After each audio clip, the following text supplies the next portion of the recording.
Muy bien, como usted pudo recién ver en el video introductorio, hoy estamos iniciando una nueva serie de mensajes, una nueva serie de sermones, una serie que nos va a tomar 5 domingos y es la serie previa a nuestra celebración de Navidad, para que usted vea cuán rápido ha pasado este año, cuán fugaz ha sido este tiempo que hemos vivido en pandemia.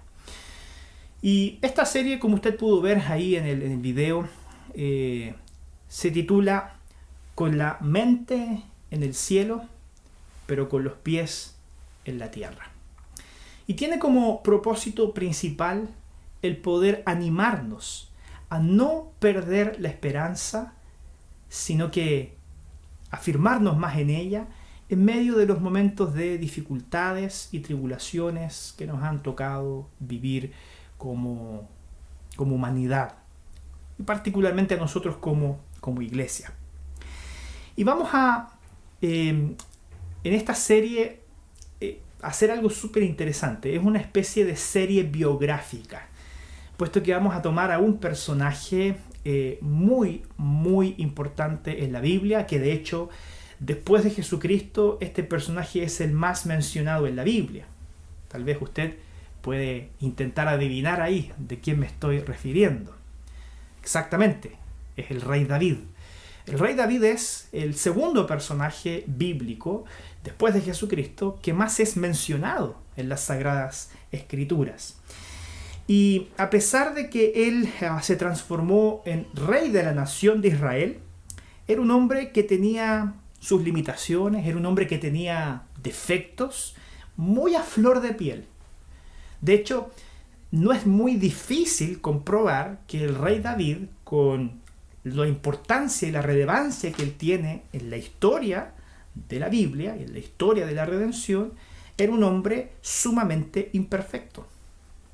No necesitamos analizar mucho su vida para percibir cuáles eran sus inconsistencias en el carácter, en lo que él creía y en lo que él hacía. David era un poeta que escribe profundas cosas acerca de Dios. Muchos de los salmos que inspiran hoy día a millones de personas fueron escritas por un hombre que cometió groseros pecados. Porque la vida, queridos hermanos, se trata muchas veces de eso. Se trata de altos, se trata de bajos. En el caso de David, él pasó por tiempos en el que tuvo que arrancar al desierto, tiempos de tribulación, tiempos de angustia, pero también en su vida él disfrutó de momentos en el palacio, en donde tenía sus necesidades cubiertas, en donde eran tiempos de bonanza, de prosperidad. Y si de hecho lo pensamos en esa perspectiva, la mayoría de nosotros tiene miedo a pasar o atravesar los desiertos. Tenemos miedo a atravesar las adversidades, las enfermedades que pueden manifestarse a través, por ejemplo, de crisis financiera, de desempleo, de crisis conyugal, divorcio, muerte de familiares, situaciones en las que somos llevados a enfrentar periodos de gran adversidad. ¿Quién de nosotros quiere pedirle al Señor, Señor, hazme atravesar por un desierto?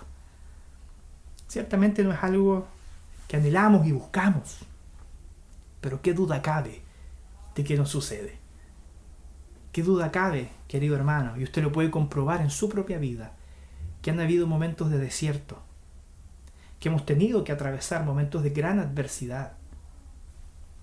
Esta serie está pensada para ayudarle a usted en esos desiertos, en esos vaivenes de la vida, en que a veces estamos bien y a veces no tan bien, a ser sensibles al mover de Dios.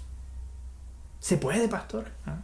A veces me percibo tan fluctuante, soy una persona tan cambiante. A veces estoy bien en mi relación con Dios, después me desmorono. Querido hermano, esa fue la experiencia de casi todos los personajes en la Biblia, salvo uno, Jesucristo. Hay momentos en que atravesamos desiertos, hay momentos en que vivimos en los palacios. Y yo quiero, a través de la historia de David, ayudarnos a poder ser sensibles al mover de Dios en nuestra vida. De hecho, vamos a estudiar 2 libros de la Biblia, No los vamos a estudiar por completo, porque si no la serie duraría 3 años, ¿cierto? Pero vamos a tomar algunos elementos de la biografía de David que están revelados ahí en el primer libro y en el segundo libro de Samuel. Estos libros nos muestran la historia de un hombre que aprendió a oír y a discernir la voz de Dios.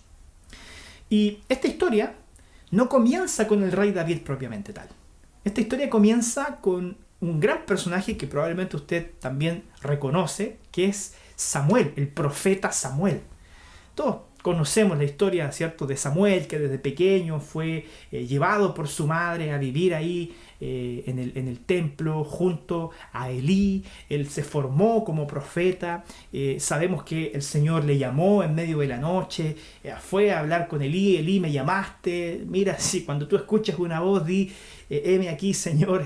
Y conocemos un poco, ¿cierto?, esa historia. Si no, yo le invito cordialmente a que la lea en el primer libro de Samuel. Es fantástico y le servirá mucho para tener un mayor contexto a todo lo que vamos a estar conversando en esta serie, ya que en este momento no tengo el tiempo para profundizar en ello.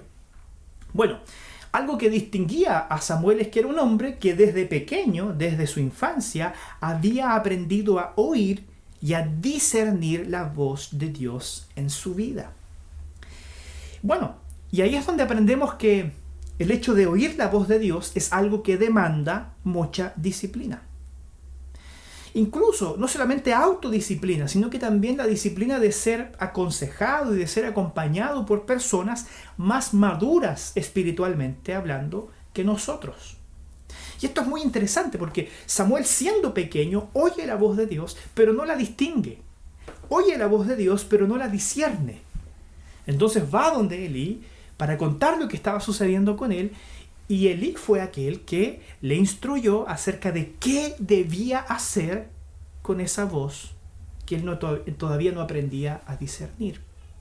Y esto es muy interesante, hermano, porque cuando nosotros anhelamos escuchar la voz de Dios, a veces la oímos, y la oímos todos los domingos. El problema es que no aprendemos a discernirla e incorporarla en nuestra vida. Por eso siempre una buena alternativa, buscar a alguien más maduro espiritualmente, que nos guíe, que nos oriente y que nos ayude en ese proceso de discernimiento cuando escuchamos la voz de Dios.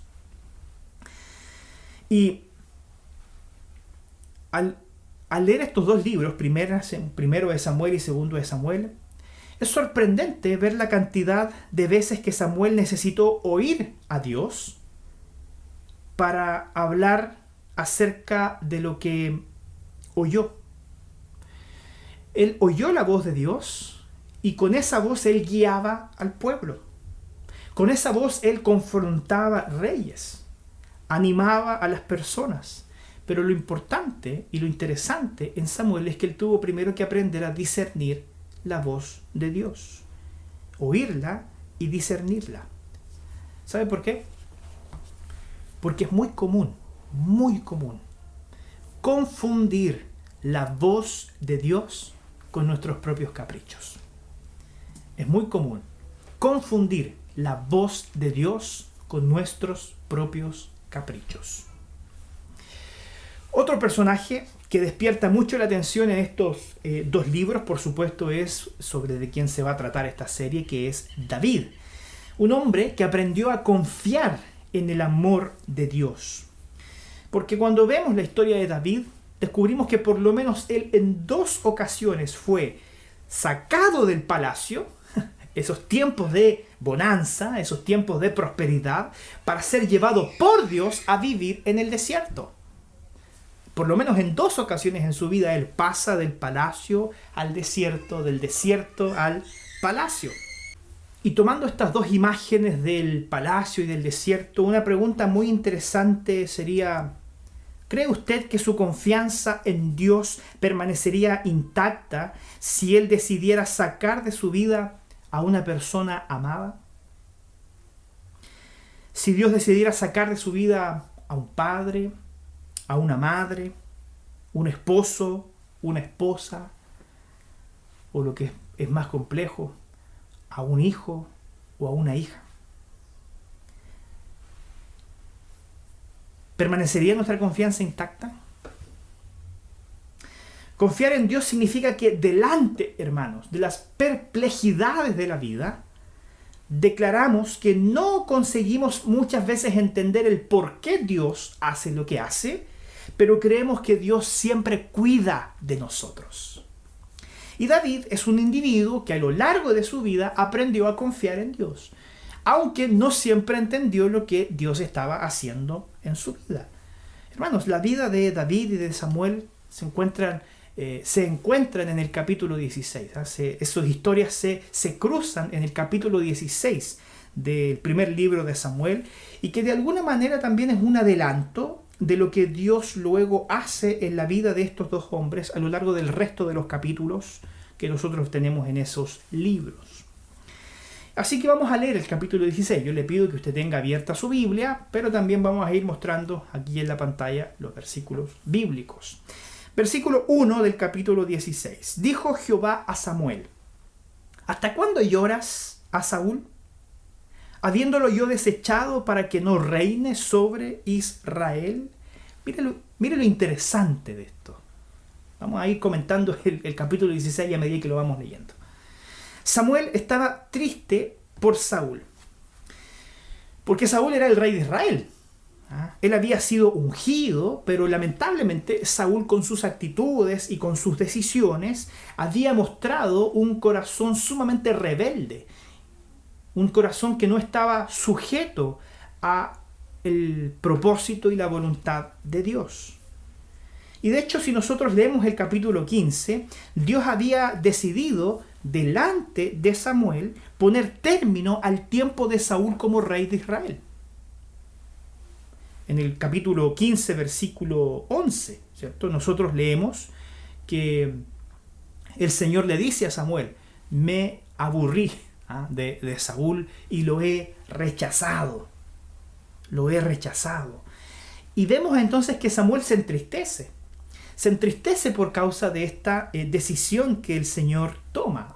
Y la pregunta es: ¿por qué se entristece Samuel? Uno podría pensar que Samuel tenía gran estima por Saúl y se apena que Dios haya tomado esa decisión de derechamente ponerle fin a su reinado. Sin embargo, hay una respuesta que me parece un poco más coherente con lo que la Biblia enseña. ¿Por qué? Porque en el capítulo 12, después de que Saúl fue ungido como rey, Samuel reúne al pueblo y les dice algo más o menos así. Yo lo estoy parafraseando. Si usted quiere, después va y lo revisa en el capítulo 12. ¿ya? Yo lo voy a parafrasear. Samuel le dice al pueblo: miren, yo les he servido desde que soy niño. He estado ahí delante de ustedes, guiándoles, confrontándoles y transmitiéndoles la palabra de Dios a tiempo y fuera de tiempo. Aprendí a ser profeta con Elí y llevo muchos años sirviéndoles. Ustedes pidieron un rey. Bueno, el Señor los ha escuchado. Ahora en Saúl ustedes tienen a su rey. Por lo tanto, yo me voy a retirar, voy a tomar mis ahorros, voy a comprarme una cabañita en una parcela ahí en el campo, retirado, sin señal de celular, sin wifi, así que no intenten contactarme porque voy a estar descansando. Eso en la práctica fue lo que Samuel le dijo al pueblo. Ahí está su rey, yo ya serví durante mucho tiempo, ahí ustedes vean cómo resulta todo. Por lo tanto, cuando Dios despierta a Samuel en medio de la noche, me lo imagino soñando con su cabaña, soñando ahí con tener animalitos, con tener su propia huerta, soñando con su jubilación. Dios despierta a Samuel y dice: Samuel, mira, yo quiero informarte que rechacé a Saúl como rey. ¿Y sabe lo que eso significaba? Que Samuel iba a tener que volver a trabajar. Que Samuel iba a tener que volver a cumplir su función de profeta en medio de la nación de Israel. Y eso probablemente fue lo que le complicó, porque sus planes de jubilación, sus planes de descanso fueron completamente truncados por Dios y transformados en otros propósitos que él no tenía pensados para sí mismo. Y por lo general eso es lo que sucede cuando Dios cambia nuestros planes, produce tristeza en nuestro corazón. Pero el desafío está a que en esos tiempos seamos sensibles para oír la voz de Dios y a discernirla. Oír la voz de Dios y discernirla. Por lo tanto, de hecho, ese es el título de este sermón. Que usted y que yo aprendamos a oír la voz de Dios y discernirla. Oír la voz de Dios y discernirla. Mírenlo cómo sigue adelante esta historia. Segunda parte del versículo 1. Llena tu cuerno de aceite y ven, te enviaré a Isaí de Belén, porque de sus hijos me he provisto de rey. Y dijo Samuel, ¿cómo iré? Si Saúl lo supiera, me mataría. Jehová respondió, toma contigo una becerra de la vacada y di, a ofrecer sacrificio a Jehová he venido. Si usted lo piensa bien, la situación de Samuel era bien compleja. Él se había jubilado, se había retirado, y va el Señor, lo despierta en medio de la noche y le dice, vamos a trabajar de nuevo. Y el problema es que él tenía que ahora ir a buscar un rey, siendo que ya había un rey en el trono. Y esto es complejo, porque Saúl seguía siendo el rey, él seguía teniendo un trono, él seguía viviendo en el palacio. Saúl seguía ostentando el poder político, el poder económico y el poder militar de la nación de Israel. Y usted comprenderá que Samuel no quería lidiar en contra de eso. Imagínense lo que es oponerse al rey con todo el poder que él tiene. Por supuesto que su vida iba a correr peligro. Porque Dios lo manda de repente a ungir a un nuevo rey, siendo que el actual rey aún estaba vivo. Qué complejo esto. Es por eso que Samuel tiene esta sensación de temor. Porque imagínense la locura de ir a ungir y levantar a otro rey cuando el actual sigue teniendo su trono vigente. Claro que Samuel era evidente que él temiera por su vida.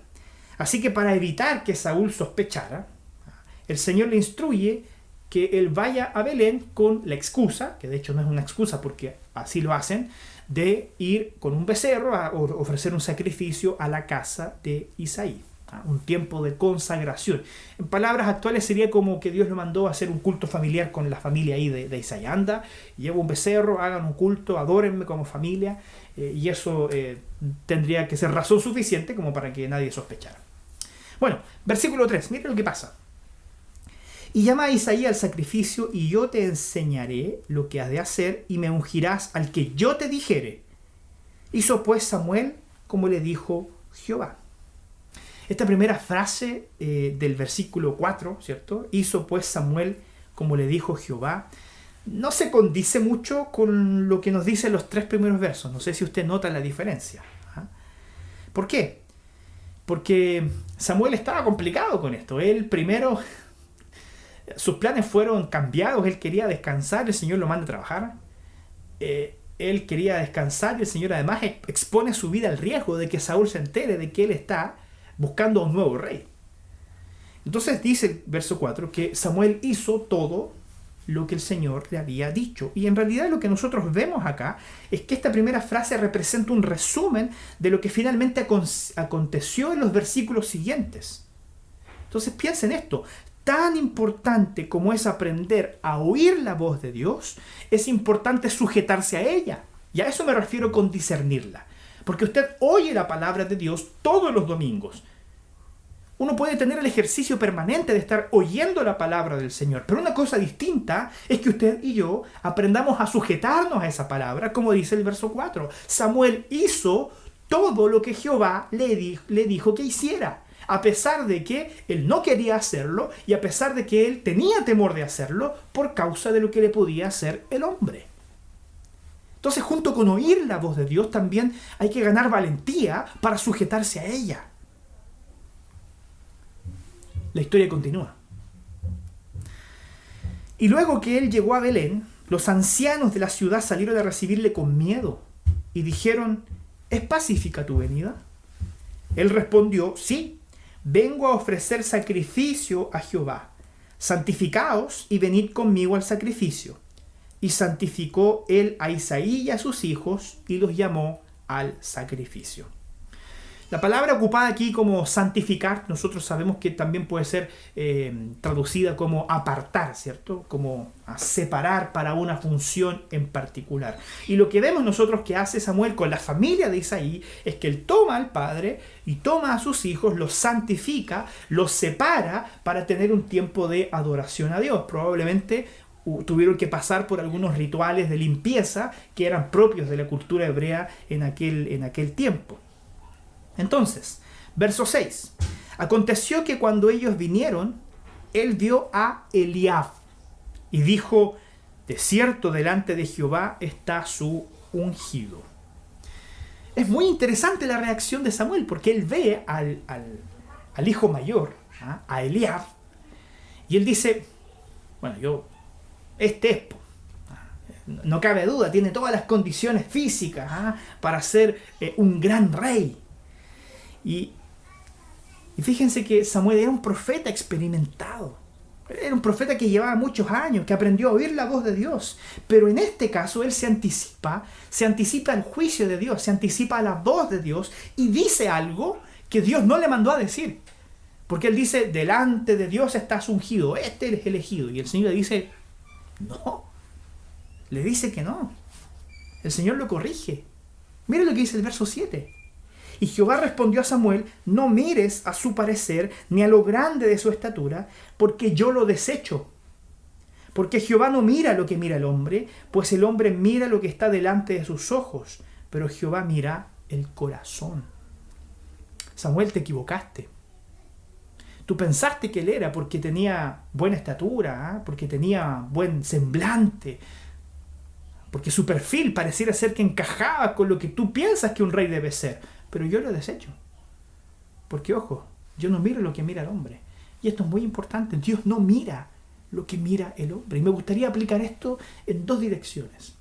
Lo primero tiene que ver con cómo Dios mira a las personas. Esto está vinculado a las personas. Muchas veces decimos que tal o cual persona es así o es asá porque nosotros miramos desde el exterior. Pero este texto dice que Dios ve mucho más allá y ve de manera mucho más profunda de lo que nuestra evaluación externa alcanza a descubrir de una persona. Dios escudriña y sopesa los corazones. Dios evalúa las motivaciones. Por eso Dios no es como nosotros. No es poco frecuente que nosotros juzguemos a las personas por un tropiezo o por un pecado en su vida. No es poco frecuente que nosotros estigmaticemos a alguien para siempre por algún error que cometió en su pasado. No es poco frecuente que nosotros tengamos constantes prejuicios al hacernos una visión de alguien y no tener la gracia de permitirle a Dios obrar en esa persona para que esa persona cambie sus actitudes y dejar de ser estigmatizada y condenada por los errores que cometió en el pasado. ¿Y sabe quién era un maravilloso ejemplo de esto? Porque era el mismo Dios, ¿cierto? Jesucristo. Jesucristo, si bien era hombre, 100% hombre, su naturaleza divina estaba presente ahí. Y cuando él se encuentra delante de la mujer adúltera y manda a decirle a todos los que están ahí que no son mejores que ella, Jesucristo, ¿qué le dice? Levántate. ¿Dónde están los que te condenan? Desaparecieron. Porque ellos ven lo que ve el hombre. Jesús ve el corazón y le dice a esta mujer: yo no te condeno. Levántate y no peques más. Probablemente el Señor sabía y conocía el corazón de esa mujer y él sabía que ese encuentro con Jesús sería un encuentro transformador. Es por eso que Jesús no la condena por su pecado, porque Jesús sabía que poco tiempo más adelante él mismo iba a morir por el adulterio de esa mujer. Él mismo iba a recibir el castigo por el adulterio de esa mujer, porque ese encuentro fue transformador. De esa forma también nosotros tenemos que aprender a oír la voz de Dios. Cuando Él dice: yo no veo lo que ustedes ven, yo veo más profundo. Y eso es una gran lección para que usted y yo dejemos de juzgar a las personas por lo que nosotros vemos. Dejemos de llenar nuestra mente de prejuicios y estigmatizaciones que muchas veces no le permiten a las personas sentir la gracia de poder saberse perdonadas y tener nuevas oportunidades en la vida. Oportunidades que usted muy bien sabe que el Señor también te ha dado. En segundo lugar, esto también puede ser aplicado a las circunstancias.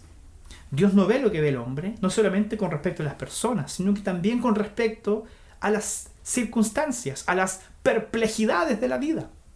Mire, cuando Dios le habla a Samuel y le dice algo muy similar a lo que dice Proverbios 16:2, lo encontré fantástico, quiero leer el texto, mire.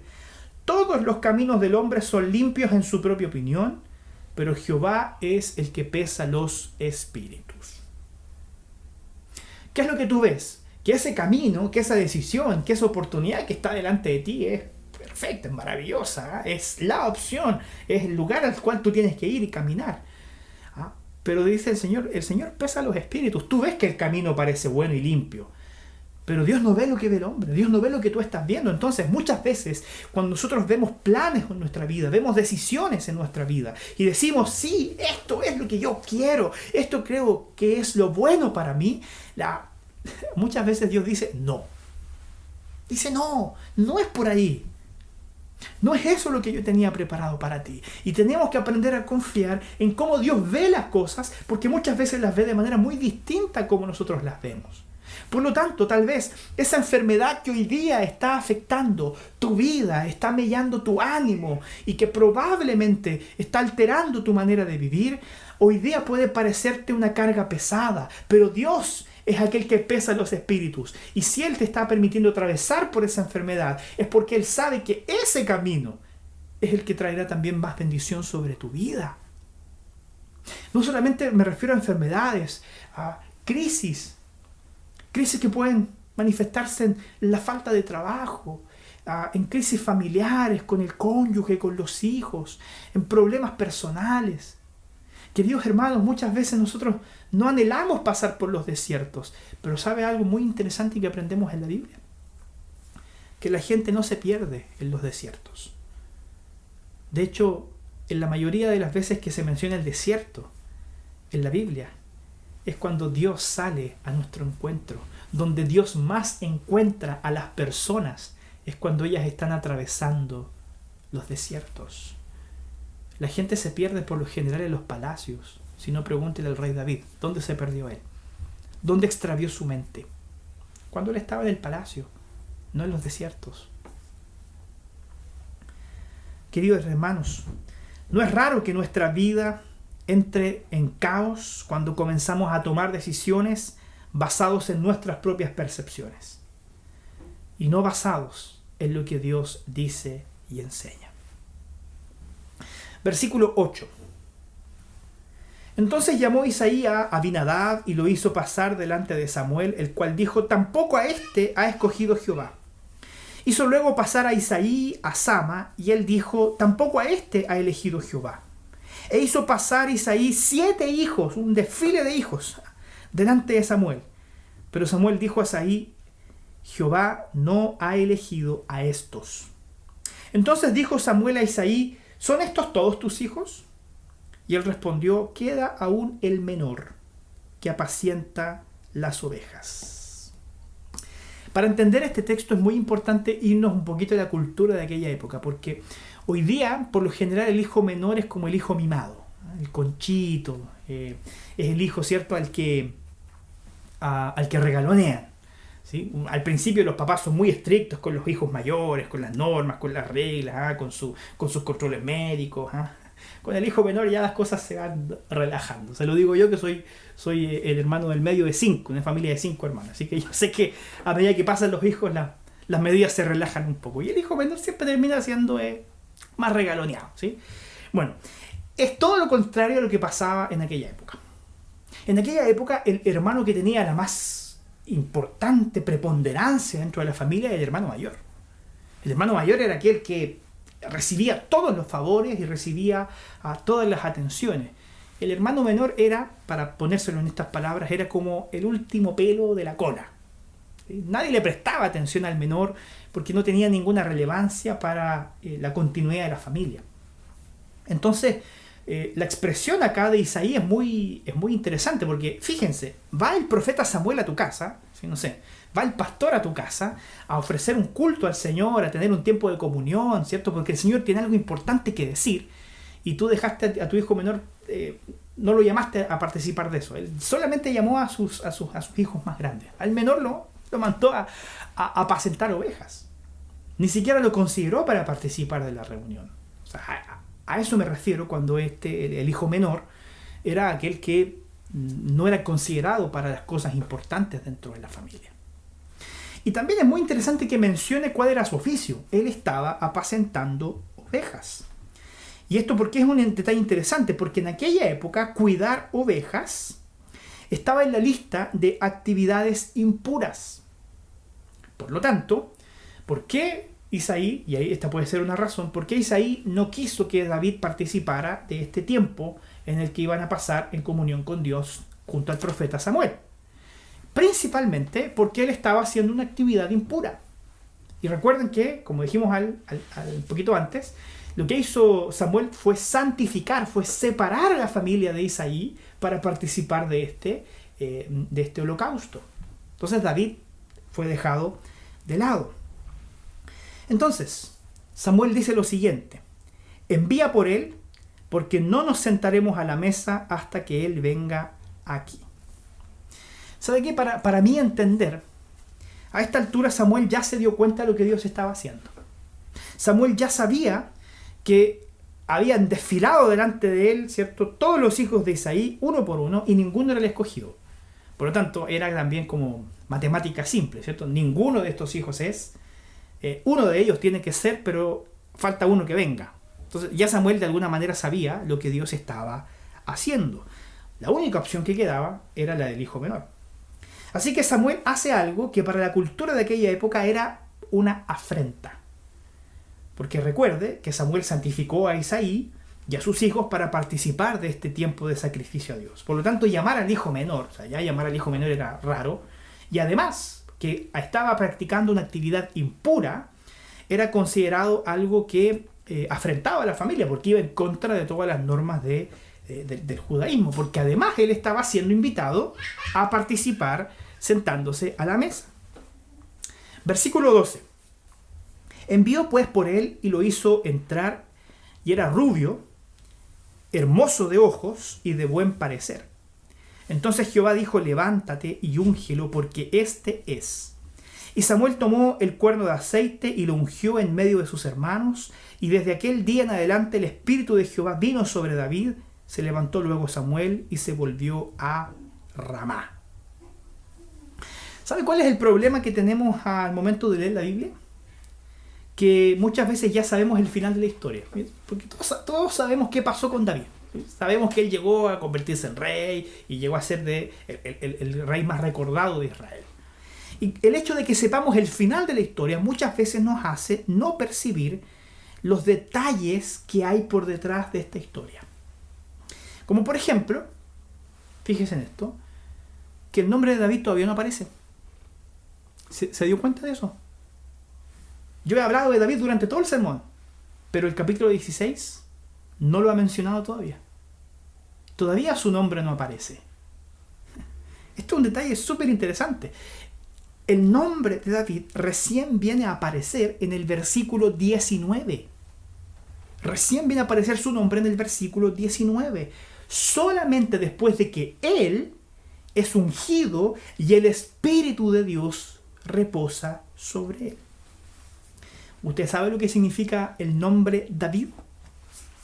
Significa el amado. David significa el amado. Pero si lo vemos en la perspectiva de su familia, David no era el amado. David era el menor. David era el excluido. David era el hijo que me sobra. Eso era para su familia, David. Pero en los ojos de Dios, David era el amado. El amado. Y vamos a ver que David enfrenta varias situaciones difíciles a lo largo de su vida. Y una de las cosas que va a sustentar a David en medio de esas tribulaciones, especialmente cuando él las vivía de manera más intensa, ¿cierto? Cuando era obligado a escapar al desierto, es la certeza de que él era amado por Dios. De que él era amado por Dios. Hermanos, en momentos en que David pierde el rumbo de su vida, en momentos en que él estando en tiempos de prosperidad, de bonanza, en el palacio, él se pierde y se extravía, Dios le recuerda de dónde lo sacó y quién era él antes de convertirse en rey. Esto me hace recordar, y de hecho tiene pleno sentido, porque David es una sombra o una prefigura de quién es Cristo. Jesús, poco antes de ser apresado y condenado a muerte, él sube a un monte a orar con un grupo de sus discípulos y él escucha una voz del cielo. Una voz del cielo que le dice: este es mi Hijo amado, en quien yo me complazco. Esas mismas palabras que Jesús ya había oído cuando él fue bautizado. Entonces hay un autor que se llama Henry Nouwen, que él escribió lo siguiente: solamente la voz que clama de la eternidad y que dice que somos amados puede liberarnos del miedo que nos inunda a lo largo de la vida de no ser amados.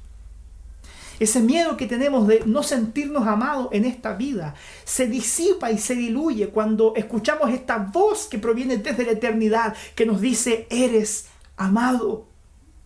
No importa lo que estés atravesando. Hoy día puedes estar atravesando el más árido desierto del desempleo, de la enfermedad, de la crisis.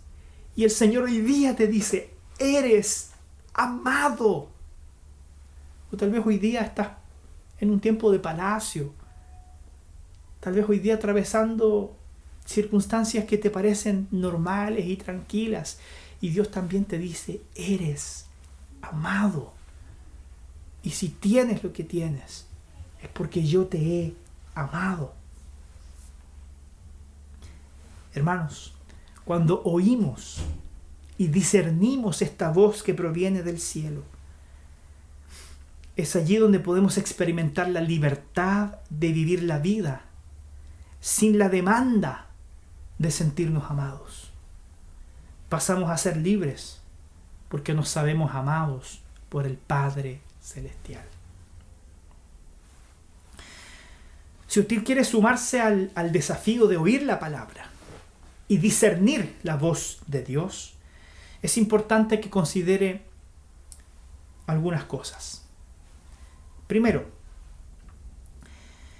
en un contexto de caos y desorden, nosotros siempre oímos la voz de Dios. En un contexto de caos y desorden, siempre podemos oír la voz de Dios. Desde Génesis 1, cuando la tierra estaba vacía y desordenada y solamente había caos, Dios habla y las cosas se ordenan. Y a lo largo de toda la vida vemos que en medio del caos, ya sea caos moral, social, político, económico, siempre se levanta un profeta y dice: así ha dicho el Señor. Cuando Dios habla, lo hace en contextos de caos, lo hace en contextos de desorden social, de desorden existencial, de desorden económico, de desorden conyugal, de desorden religioso, para decir: así digo yo. ¿Por qué? Porque Dios está altamente comprometido con la redención de nuestras vidas. Dios está altamente comprometido con la obra que Él está haciendo en nosotros. Por eso, tenemos que aprender a identificar aquellas resistencias emocionales que nos impiden oír y discernir la voz de Dios. Dios siempre habla. El problema está en que nosotros no siempre estamos dispuestos a escuchar.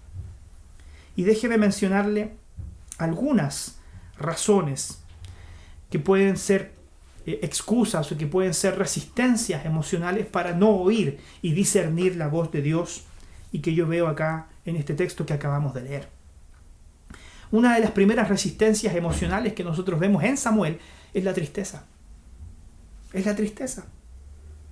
Es la tristeza por el hecho de darse cuenta que los planes de Dios para su vida no son los que él tenía para él mismo. Lo leímos en el verso 1, ¿se acuerda? Dios le dice a Samuel: ¿hasta cuándo lloras a Saúl, habiéndolo yo desechado para que no reine sobre Israel?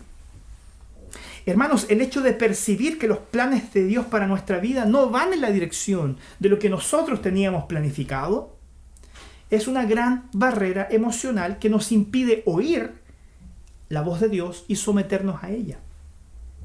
La tristeza que nos produce que nuestros planes no estén en sintonía con los de Dios.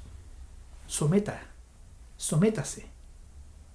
Eso le va a permitir oír y discernir hacia dónde Dios lo está encaminando. Una segunda resistencia emocional es el miedo. El miedo. Samuel dice: ¿cómo iré? Si Saúl se entera, mi vida corre peligro. Hermanos, muchas veces nos envolvemos en el caos y cuando Dios habla no somos capaces de oír y de rendirnos a su voz solamente porque tenemos miedo a obedecerlo, porque tenemos miedo a la consecuencia de ser obedientes a la voz de Dios. Es por eso que preferimos hacernos los locos, porque le tenemos temor a entregarnos a los propósitos de Dios. Una tercera resistencia es la percepción humana. La percepción humana. El verso 7. No mires a su parecer ni lo grande de su estatura, porque yo lo desecho. Jehová no mira lo que mira el hombre, pues el hombre mira lo que está delante de sus ojos, pero Jehová mira el corazón. Muchas veces, hermanos, el caos se instala en nuestras vidas, porque la gente comienza a tomar decisiones y a tener actitudes que están basadas solamente en la percepción humana acerca de los problemas, en la percepción que tiene la cultura o en la percepción que tiene la sociedad. Pero Dios no ve como vemos nosotros los hombres. Y para oír y obedecer la voz de Dios, debemos romper con las percepciones humanas y empezar a asumir, a adquirir, a incorporar en nuestra vida las percepciones de Dios, como Dios ve las cosas. Hermanos, yo comencé este sermón destacando la importancia que tenía el hecho de aprender a oír y obedecer la voz de Dios. Aunque eso implique que Dios nos señale un camino que no teníamos pensado transitar. Pero yo quiero recordarle que la voz de Dios, cuando es oída, cuando es acogida por nuestros corazones, puede realmente conducirnos a un lugar en el que vale la pena estar. Cuando oímos y acogemos la voz de Dios, ella puede conducirnos a un lugar en el que vale la pena estar. Solo la voz de Dios puede llevarnos a ese lugar en donde vale la pena vivir. Aprendamos a oír y a discernir la voz de Dios. Quiero dejarte 3 desafíos para pensar y practicar. Son muy cortitos. Primero, oiga la voz de Dios. Que esta semana tu desafío para pensar y practicar sea oír la voz de Dios. Oiga la voz de Dios. En segundo lugar, acoja esa voz en su corazón y reciba la dirección de Dios. No solamente óigala, acójala y recíbala y practique la dirección que Dios le entrega por medio de su voz. Y tercero, aplíquela incluso delante de la tristeza, delante del miedo o delante de sus propias percepciones humanas. Dios tiene un mejor plan. Venza cualquier barrera que le impida hoy escuchar y acoger la voz de Dios. Que el Señor te bendiga. Inclina tu rostro. Vamos a orar al Señor. Querido Señor, queremos pedirte que tu gracia sea derramada sobre todos nosotros. Que tu gracia se derrame sobre todos aquellos que estamos conectados. Queremos pedirte, Padre, que no desistas de nosotros. Padre, queremos pedirte que no te des por vencido con nosotros. Que continúes hablando, hablando y hablando, aun cuando con nuestros rebeldes corazones endurecidos por la tristeza, endurecidos por el miedo o endurecidos por las percepciones propias que tenemos de las cosas, no hagamos caso a tu voz. Señor, a pesar de nosotros mismos, sigue hablando, hablando y hablando. Pero cambia, Señor. Cambia nuestra disposición a huir para que podamos rendirnos a tu voz. Porque sabemos, Señor, porque lo hemos visto en tu palabra, que ella puede restablecer el orden en nuestras vidas. Que tu palabra puede conducirnos ciertamente a lugares en los que vale la pena estar. Ayúdanos, Señor. Te lo pedimos en el nombre de Jesús. Amén.